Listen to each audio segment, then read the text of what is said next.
I never got the chance to make good on my wish. The men thought it odd that 3 women were helping to deliver some paintings when the actual delivery guy and his assistant were perfectly capable of doing it themselves. At least Hoodie and Buzzcut weren't dumb. I knew it was risky to pass ourselves off as part of the delivery team, but I had to come here.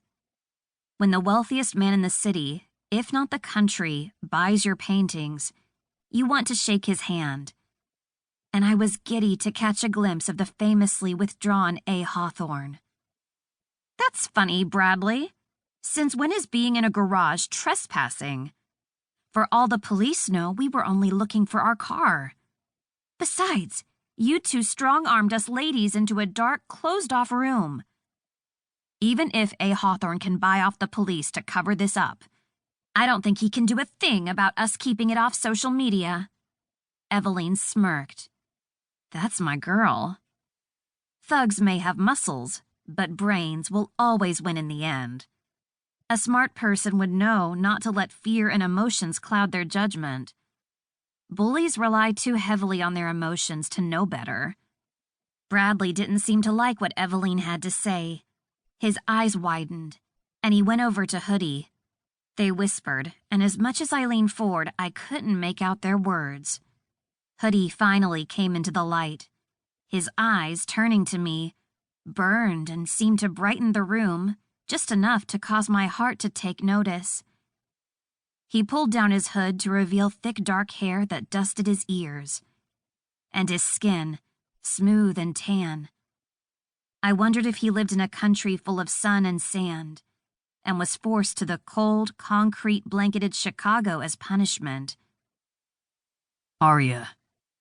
His hypnotic eyes, the deep rumble of his voice, held me tight as he knelt in front of me. Yes, I said, transfixed. Why are you here? To meet A. Hawthorne. Those were my paintings he bought. I just want to thank him. Way to spoil everything, Aria. Where was my usual flirty snark? His eyes were a dangerous drug. If his eyes had the power to get me to reveal my secrets against my will in a dark room, imagine what his hands could do. My heart stumbled at the thought. I soon found out their power. He placed his palm on my arm. My resolve obliterated the moment his fingers dusted my skin. And my breath, it withered and died as I leaned into his hand. He had to feel that heat, that electricity. Or did his eyes protect him from such mortal things? After a moment he rose, letting his hand fall and leaving me desperate for his touch. I suddenly felt the early March air in my bones. It was bitter and unloved. When I glanced at him, the corner of his mouth ticked up, just enough to bring some of that warmth back. I think I can make that happen. He reached a hand toward me to help me up, and I took it. At that point, I would hand over my wallet and perhaps my ovaries to make him smile. Bradley opened his mouth to speak, but Hypno Eyes halted him with one look. Those eyes were weapons. Even Bradley did as they commanded.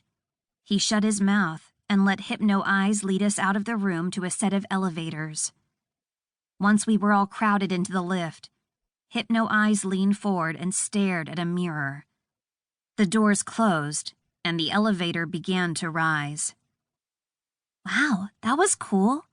Did the elevator just scan your eyes? Morgana asked. Yes. Mr. Hawthorne had his private elevators equipped with the latest security technology, Bradley said. Like James Bond, or... Morgana said before being cut off by Eveline. Or Get Smart. Eveline smirked at Bradley. Let me guess, his shoe is also a phone? Hypno Eyes snorted, and everyone in the elevator turned with wide eyes. He shrugged his broad shoulders. What? It was funny. I love Get Smart. The elevator stopped, and the doors opened, causing my mouth to drop open. We stepped onto gray tiled floors and into a small hall with bright